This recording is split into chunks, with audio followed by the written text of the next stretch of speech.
Hey everyone, Kamish here bringing you a Week 13 matchup between Steve and Eric. This was a matchup that Eric desperately needed to win to keep his flailing playoff hopes alive. Did not quite happen. It didn't. I shouldn't say didn't quite. It absolutely did not happen. Wasn't close. So rough go there for Eric. Steve also needed this win as well too to keep himself in the playoff race. It's very tight. So he fell into like a three-way tie for 7-6 with myself and Jerry. Yeah, he's in the thick of it here going to the final week because of this win that he won very convincingly over Eric. So let's see what happens. Justin Herbert, 31.28 points, 317 yards, 3 touchdowns, threw a pick also, but also had a 2-point conversion. So he had a very nice game there up in Cincinnati. We got off to a very hot start. He owned that first half there with the Chargers, so that was enough to kind of carry his stats the rest of the way. Josh Allen, fresh you traded for Josh Allen for UE, got you only 13.7 points, so rough go. Only had 145 yards, 1 TD, but I chalked that up to the terrible conditions up there in Buffalo on Monday Night Football. They just could not throw the ball effectively.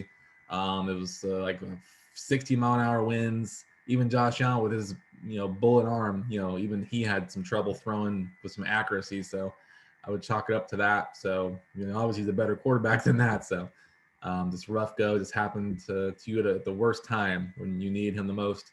Najee Harris, 13.2 points, had 21 carries, 71 yards, also caught all 5 of his targets for 36 yards. So a very solid day overall. Didn't even need a touchdown to have a decent day, which is good. He gets a lot of volume in this offense. He's like the main guy. Even the passing game, I think sometimes he's like the primary or secondary. Even with Deontay Johnson and Chase Claypool, Harris is looking like kind of like a version of Le'Veon Bell, like when he was younger too. Like they're kind of bigger. They're not like fast, nifty, or shifty, I should say. They're just kind of they're generally good. So, anyways, good number there for Najee Harris. Tony Pollard had a fantastic run here against the Saints. Went for 14.4 points, 7 carries, 71 yards, and a touchdown. Ripped off a long one there. Like I said on Thursday Night Football, that's really elevated his day. He looks like the more explosive back over Zeke, but I did hear that Pollard suffered an injured plantar fascia. So it might keep him out here for a while, or he's going to try to play through it. I don't know what's going to happen, but it sounds pretty rough. So it looks like it might be Zeke's job 100% going forward because Pollard was surging on him, man, if not already surpassing him this season just in terms of production. David Montgomery, 24.1 points, 21 carries, 90 yards, and a touchdown. Also caught 8 passes for 51 yards. So a monster day there for David Montgomery, coming up big for you in the clutch, Steve, to keep your playoff hopes going. And the Darrell Williams had 9.5 points there for UE, 5 carries, 20 yards. Also had 3 receptions for 60 yards. So, his impact was always a receiver for you there. Could have used a touchdown for sure, but when you lose by 48, it's almost like what could you have done differently, right? And the answer is probably nothing. So, what could this player have done differently for you? Justin Jefferson had a monster game, 30.1 points. Caught 11 of 14 targets for 182 yards and a touchdown. Also had a carry for 4 yards. So an excellent day for Justin Jefferson. I think Adam Thielen is hurt, so he's going to be the guy going forward. So hopefully he can continue to absorb those targets there for you, Steve. I know that's what you're hoping for. Duke Hopkins came back to the lineup, had an okay game, 2 catches, 32 yards, and a touchdown. Not a monster day by any stretch, but Duke Hopkins is always good for catching touchdowns there from Kyler Murray, who also had his returns in this game too. So pretty solid considering the touchdown saved his day. Elijah Moore really coming on here in the second half of the season. He's been playing with multiple quarterbacks, but still continues to produce here and there. Getting better as the season goes on. 6 catches, 6 catches for 77 yards and a touchdown. Also had a carry for 9 yards, so very solid day for the rookie. Speaking of rookies, Jamar Chase, 7.7 points, had 5 catches, 52 yards, coming back down to earth here a little bit. had a terrible drop I saw where he kind of reached his hands out and the ball just kind of hit off his thumb and like went over his shoulder, and then the DB caught it for interception. So that would have been like a 60-yard touchdown, I want to say. But that was just a rough break and a lucky break there for whoever had the Charger defense this week. I can't remember who among us had the Charger defense, but that was a gift.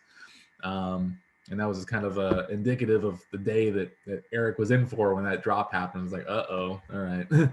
TJ Hawkinson, 4 catches, 49 yards, and a touchdown. Very nice day for you, Steve.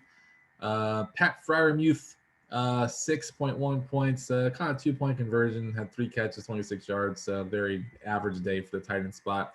Darnell Mooney, 5 catches, 27 yards, came back down from the moon, no pun intended, back down from the moon to the earth. After he's had like a couple of 100-yard receiving games back to back. So he's definitely shown he can be explosive, but very down week here for him. Deontay Johnson, who I mentioned earlier, had 26.5 points, 8 catches, 105 yards, and 2 touchdowns. So even with Big Ben not being able to kind of stretch the field anymore, Deontay Johnson's really been the beneficiary of catching those short, intermediate crossing routes, those out routes, curls, whatever the Steelers need from him. So he's kind of perfect for what this offense has kind of become there in Pittsburgh. He's just a guy who can kind of get open in short, intermediate areas and make something happen with him. Target hog. Chris Boswell, 8 points. Very nice day from the kicker spot.